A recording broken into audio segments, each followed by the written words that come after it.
Agriculture is the production of food and fiber. In that process, use is made of knowledge gathered in a number of disciplines, such as chemistry, physics, botany, zoology, entomology, mycology, and genetics, and their interactions. Agriculture is therefore not a science as discussed by Kuhn 1970, but it is a management system based on a variety of factors, including knowledge gained within the sciences. Organic agriculture is frequently dismissed as merely a philosophy, not based on science. However, all farmers bring with them skills and experiences that influence the way in which they perceive the world in general and farming in particular. They necessarily bring a philosophy to farming, which is the basis of their practice. A better way to express the difference might therefore be that conventional farming is based on principles established within the current scientific paradigm, while organic farming does not enjoy such a base as yet. Agriculture can also help and reduce poverty, raise income, and improve food security for 80% of the world's poor, who live in rural areas and work mainly in farming. Today, we are here to inspire you on how to invest in agriculture, so that you can be able to make a lot of profit. If today is your first time to come across our video, please make sure that you subscribe, like, and also share our video. Commonly known as cocoa is what you see behind me here in Kunso. This week we want to find out why this crop has become scarce in recent times. Welcome to the Ghanaian Farmer. My name is Enyonam. This program is proudly brought to you by Lizzy Tomato Mix, and we are supported. Our initiative #Support the Farmer is also supported by Crocodile Market. We are going for a quick break. When we come back, Frederick Terrier, a Mofa Agric officer here in Kunsu, will join us to tell us more about this half-acre demonstration farm and what it stands to benefit for farmers in this area.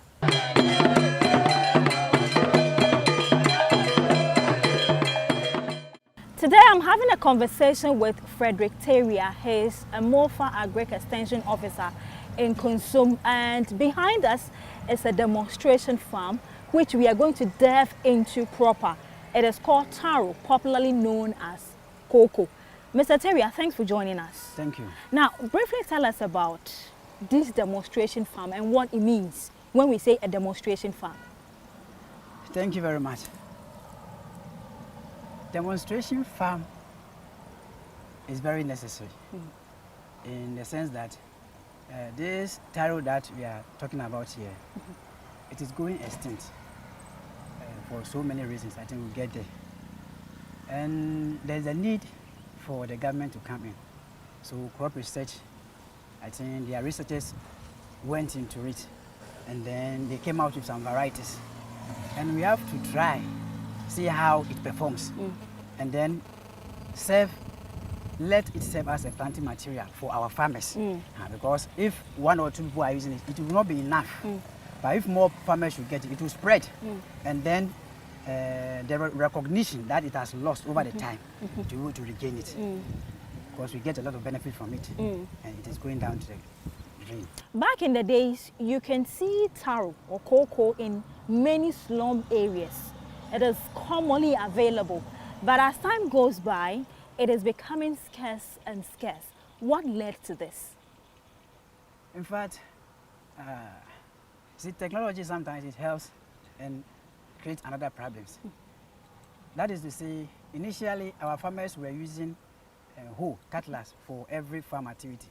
But it came to a time our researchers brought out insecticide. And the consistent spraying of these insecticides is what is killing our taro in our communities. Okay, so it means the insecticides are too high for the taro. Of course. Okay, that is why it is, becoming scarce. Okay, now how or where land, soil is most required or good for taro planting? Okay, I think sandy loam. Okay. Yeah, sandy loam is good for taro production, and not that alone. You have to cultivate it in swampy areas because it has got petioles, which are able to connect with oxygen in the air. Right. The other plants that doesn't do well in water don't have that mechanism.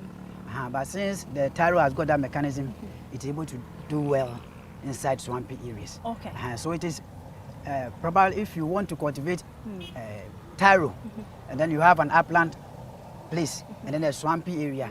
In fact, let's take it like you've cultivated about 1 acre of taro in the swampy area, Right. and 1 acre outside. At the end of the season, During harvest, harvesting, you see the difference. you see the difference. In Okay. fact, the one cultivated in the swampy area, the yield will be 2 times that of. Yield more than Than the one. inland. Okay. Because So of this this. is a 1 acre demonstration farm. This is and a half acre. Half acre Yes, demonstration farm. exactly. Okay. So for how many months has it been since you planted it? 7 months. 7 months. Last year, August. Okay. So when is it going to be ready for harvesting? Roughly 12 months. So let's say probably around August there. Around August. Yeah. So are the seedlings available yet for farmers, or you want to harvest before you can make the seedlings available? They are available in the sense that you see you have rhizomes that have also emerged. Right. Like this very one. Uh-huh. You can see for yourself. So if any farmer is ready Uh-huh. and he has been working with us and he requests for some, we will come and then cut some for them to also try. Right. The expectation that you were looking forward to planting this, have you seen them? What has been some of the challenges that are so arising after planting it? Okay, thank you very much for that question. In fact, there has been consistent improvement Okay. in the term that, in fact, there are a lot of farmers here, and working here is very tedious. In fact, because there are some galamsey activities also going on here. Sometimes the farmers prefer to go into the galamsey than go into farming. Okay. So they need something that will convince them that agriculture is very important. Okay. And in fact, I made the announcement for us to start this project. In fact, they came in their numbers. And consistently, from the acquisition of the planting material, the planting, weeding, in fact, they have been participating seriously. Okay. And I think other farmers, we have different farmers groups, and other groups are also willing to even join. So I think at least for considering advertisement, I think it is going well. Okay. Exactly. This is a half acre Yeah. taro farm. How many seedlings of taro did you plant here? If I'm cultivating a 1 acre or a half acre as well, how many seedlings are we looking at? For the exact, I have to calculate. Okay. Because we have the measurement. We have 1 meter by 1 meter. That is Right. within rows. We Yes. have how we do our calculations. We have between rows, like from here to here, Yes. between rows. Yes. And we have within rows, this one. And this one within rows is 1 meter by 1 meter. Okay. And then the alleys, like the other one over there, is 2.5 meters. Okay. So if you want to calculate for the acre, you just do your change of subject and then you get it. Okay, so how many seedlings goes into one hole? Because I see, you know, it's scattered. Okay. I don't know how to say. It's more than one. So Oh. how many seedlings goes into one hole? Okay. We put just one. Just one. Yes. But it spring up. The rhizomes springs out different. So Okay. they have ears. Right. Yeah. So when it matures, it also springs out another one. That's how come we are having a lot of rhizomes rising In up. your presentation, you made mention that some pesticide or insecticide were the cause of the scarcity of taro. Have you been able to find a solution so that in case a farmer ventures into taro planting, he or she will not encounter such challenges yet? Of course, for now, we advise our farmers that if you want to go into taro cultivation, demarcate an area for that project. Don't try to do rice there. You try to do other sugarcane. By so doing, you will be tempted to use insecticide and then to kill the taro. So you demarcate the area for only taro and then you do it continuously so that it will So be perpetual. taro doesn't like other crops being mixed with it. It It likes- has to be taro alone. Is that it? It likes it though, but when we are using chemicals, it doesn't Right. like it. Okay. And that's it. Okay, so in that case, I've seen the leaves we have here. Some of them are spotted with, you know, dry or looking yellow. What is causing that effect? It is taro bacterial blight. In fact, moody nights, cloudy nights, low temperatures are basic causes of these diseases. And this has been an existence problem. Of course. So how are you resolving it? Because if you are encouraging farmers to go into taro because it's a profitable venture, how are we finding solution to this challenge? Okay. There are many ways we can find solution to this problem. In fact, the first one is bringing disease-resistant cultivars. And when you look at this farm, you can see we have about 4 different varieties. In fact, it was produced by the crop research to be able to curb this disease. And when you look far ahead, you can see the other varieties have been able to resist the disease. The disease. Except this, I think, as this variety. Of course. Okay. So we report you are still working on it. Exactly. Okay. To see how we are able to control the disease in the entire varieties. Okay. That is on. When you go to the markets, the women tell you, 1, it's scarce to get taro, and 2, it is very expensive. Why is it like that? What informs that, pricing variation? Thank you. Why is it expensive? Thank you very much. See, when something is scarce, it makes the prices also increase. Basic economics. And you can see some time ago, if you have checked the background of taro production, Ghana was doing well. Yeah, in the 70s, and Ghana was doing well. But it came to a time people lost their concern. Because this is a food security crop. Yes. Even when everything should go bad, you come to the swampy areas, you get some to eat. And farmers lost interest. Their interest went into, I think, maize and other crops. And then as far as the number of productions that they do have reduced, of course, getting the produce or the food will also be very scarce. And hence, the farmers want to also make money out of it. That's how come something small, they charge huge big money amounts for it, of but it's money not supposed to be so. And in fact, this is one thing our government and our stakeholders, opinion leaders have to look into it. In fact, if you check the amount of money this cultivation can give you, it's an area that we have to pay attention to. Exactly. Now that brings me to the planting for food and jobs. Exactly. Is taro part of those seedlings that government is giving? For now, no. It's not part? Yes. So what steps are being taken to include taro as part of the crops that are, the seedlings that are being given out for planting? Oh, okay. Have you made that proposition to government? Of course, we have change of commands. So I have made it to my immediate boss, supervisor. I think he will forward it till it get to the big men there. Okay. And then they come to our aid. Okay. So viewers, you're still watching The Ghanaian Farmer. My name is Anyonam, and this week we are all the way in Kunsum. We are having a conversation on taro production or cocoa production, and the expert I have with me today to enlighten us about this particular kind of crop is called Frederick Teria.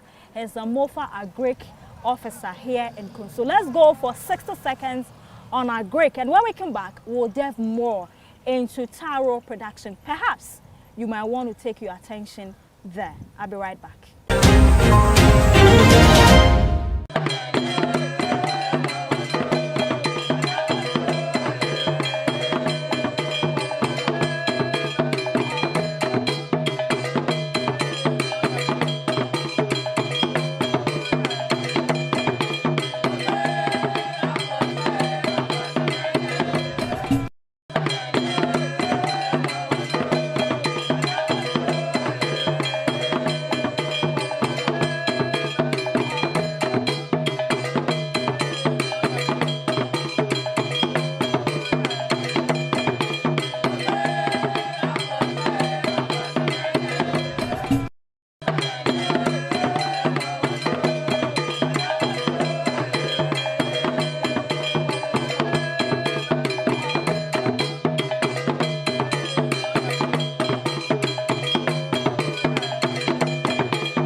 So gone by was 60 seconds on our break. You're still watching The Ghanaian Farmer. My name is Anyonam. Teria, Yes. let's talk about the environment where you can plant taro. I realize there's a lot of water in the ground, and also there's a lot of weed or grasses here. What effect does it have on the crop? You mean the positive impact? Yes, positive impact. Let's talk about the positives. Okay. For the water, initially I explained that this it has got petioles, Okay. as you can see, that have connection with the atmosphere for gaseous exchange. So that allows the taro to perform, do well inside swampy areas. And for other, let's say cassava and could have not got, so it will rot. That is why it needs water. Exactly. Okay. Exactly. How much are we looking at if a farmer wants to go into, let's say, a 1 acre taro farming? Okay. Beginning, at least you have to look for your land. And for the land, you can probably, you have a family land. So you can use it maybe without hiring. But if you don't have some, you have to hire your land.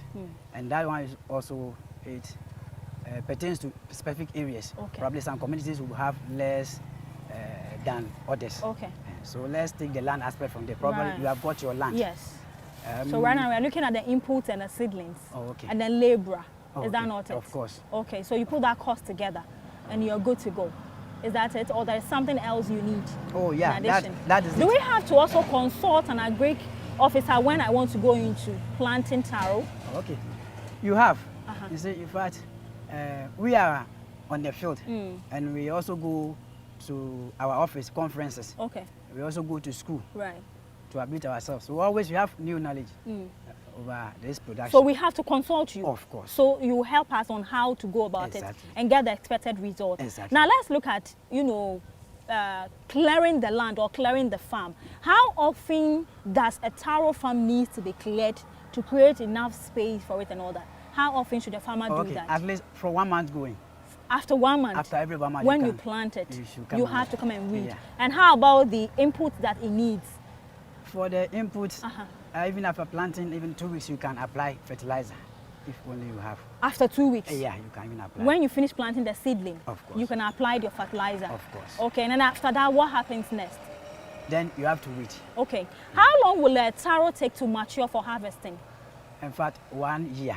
1 year. Yeah. Then And it's ready for harvesting. Initially, the swampy ones takes longer time to mature than the inland one. upland. Right. But Upland, let's sorry. say if the swampy, the upland is like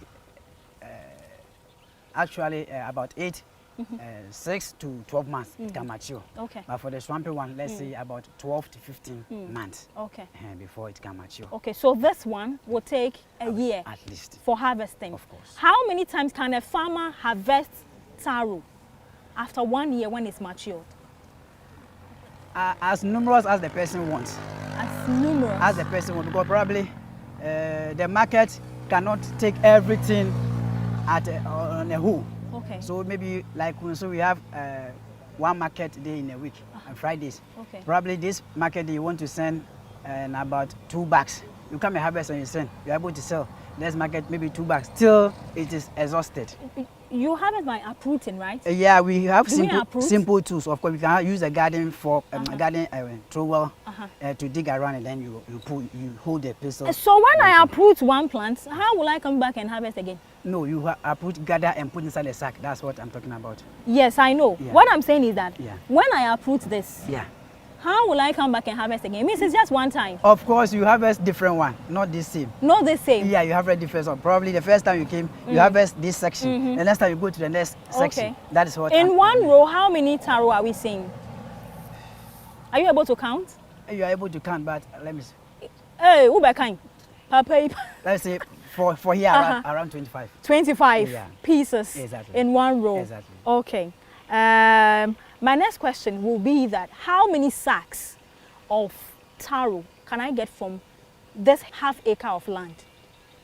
You can get, we check it in tons. Okay, So tons. let me say probably about 6 tons per half acre, because you can have about 12 tons per acre. Okay. Yeah. So I'm rest assured I'll get Roughly, if you don't get around 6 tons, 6.8 you can get. okay From us. sacks of taro from my farm. The ton is not an acre, it's also a measurement. Okay. Yeah, it could To be- go about measuring it. Yeah. Okay.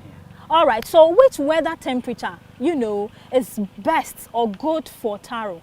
Okay, taro needs a lot of water, though, but the sunshine too is Yes, very important. the weather. Yeah, so the weather should be balanced. Okay. If only you have your wet land, the weather should be balanced. Okay. Because too much cloudiness causes diseases. Uh-huh. And over dryness to not be able to function well. Right. Yeah, so it should be balanced. Yeah. I've seen a lot of signposts Yeah. at each, in front of each of the taro plants. Yes. Mention the varieties and what makes it different. Okay, from our right to the left, we have Asempa. Okay.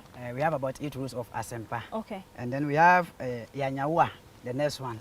Then we have Hubelo, about 10 rows. Then the last one is Ajimkwa. What is the difference between all this? In fact, it's about the color. The first 2, they are red in color. Okay. And then the last 2, I think they are white in color. In color? Yeah. Okay, so it's just a color that separates them? Of course, and not, you see? Does it come with a taste as well? Not too much of the taste. Okay. But it's like, you see the sprouting. See, the other one is bushy. Yanyawa. Okay. Yeah. You can see more petioles, more rhizomes have risen from it than this one. Right. Yeah, so those are some of the basic things that. Okay. Okay, so we are wrapping up our interview. But what other information would you share with farmers, especially those who would want to go to the MOFA office and buy taro seeds, you know, try their hands on it? What other information would you share with us? Thank you very much. In fact, I want all farmers hearing us to consider cultivating taro. See, taro, they sometimes call it as old cocoyam because it's an African native. And we have the colocasia. That one is new because it was introduced by the West Indies and then the other Asians. So it is a food crop that can help us, let me say, food security. Okay. It can help our food security. Right. And apart from that, you see, companies can even buy them and they use them for children's food and others. We can also export some because foreigners are eating, the Asians. But you have not met the demand in Ghana. How do you think about exporting? That is an area I want us to check. Okay. Probably you don't like focusing on the interlands or on the natives. Right. You can send it abroad if you want. Okay. And then this one too, you can sometimes boil it like contombre. This one. The leaves. I wanted to ask you. Yeah, you finish, then you tell me about the leaves. It has got a lot of acid than the contombre. Okay. So probably you have to cook it like twice before you use it for sauce, palava sauce. Okay. So we can even introduce to the outside world that we have something of this nature. Probably you can compare it to maybe spinach or something, so that you come for our own. And they have to be able to protect it for long. Okay. Our people who research into those things, probably we can cut them, put them inside cans when we want to use them, because it cannot keep long. Probably when you should. How long can you store taro for before it goes bad? Oh, very long. If you put it in an open area. Okay. At least it will stay for 1 like month, 2 months. A month. Yeah. Are you sure? Yeah, of course. Okay. And when you want to preserve it longer? For extreme, I can say. Okay. Yeah. Okay, that's fine. Probably we have to research into that one too. Okay. Yeah. All right. So it means you are available if any farmer wants to reach out to you. Very well. Do we have lands also available if a farmer wants a land? Oh, of course. Equally? The land is for the chiefs to decide. Okay. In fact, this one was given to us by the Kunsuhine. Okay. Yeah. Okay. So if you want a land, right. I think they have land tenure system. Process you have to go through. All right. So viewers, there you have it. Enough information about taro, aka cocoa. My name is Anjana. I'm going for a quick breather. When I come back, I would engage another expert, a MOFA officer, or what is it MSI? She'll come and tell you everything. So understand what kind of support system they also give to farmers who are into taro planting. Stay tuned, I'll be right back.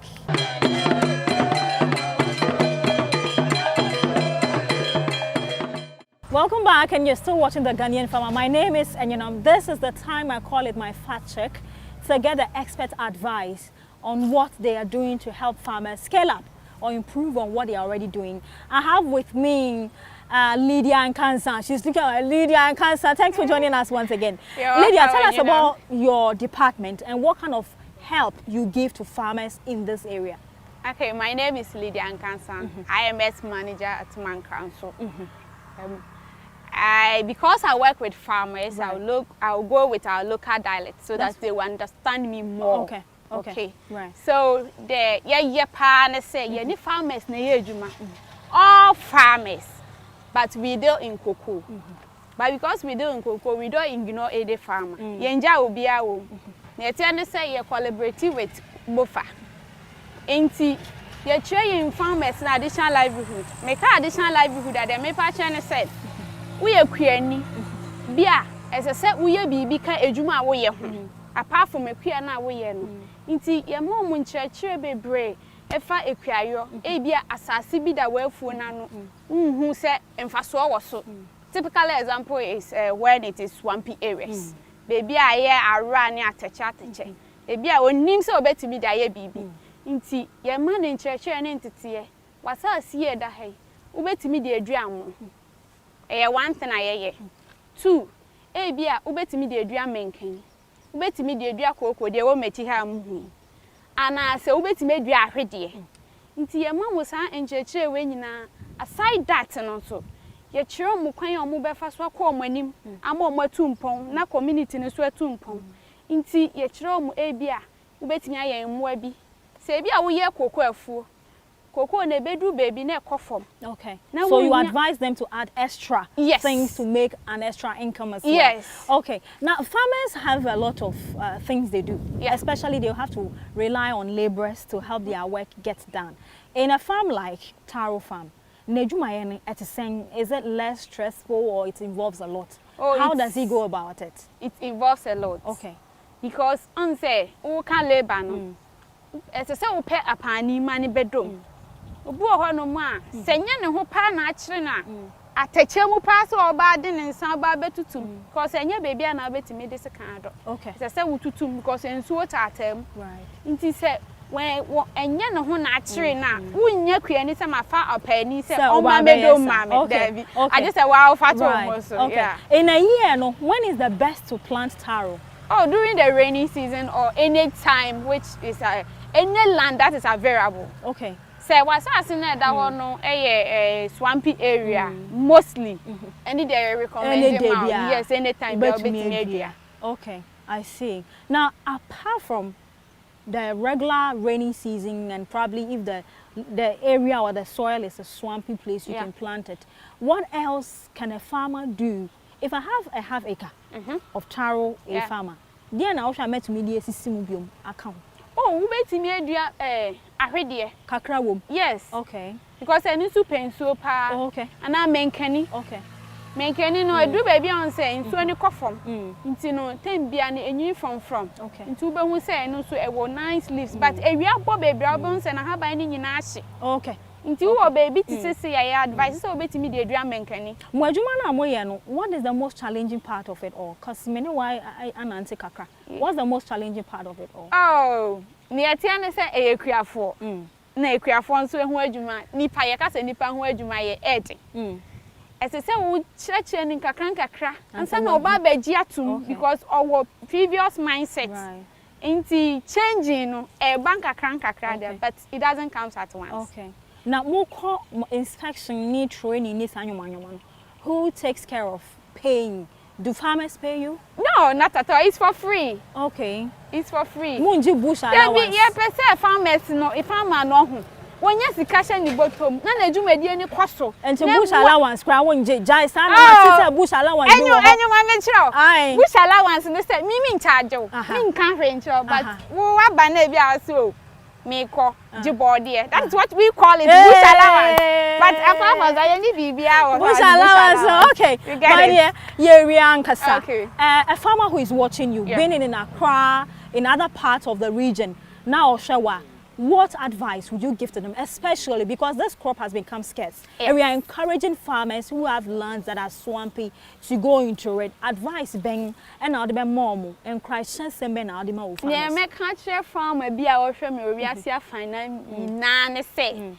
So we was a be that why and kase bia me ko school and man ko school. Come to Mofa. Okay.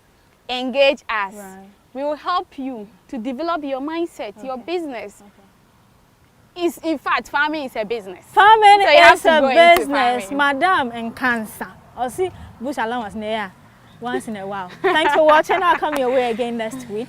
This is a wrap on the Ghanaian farmer. My name is Enyonam. Bye for now.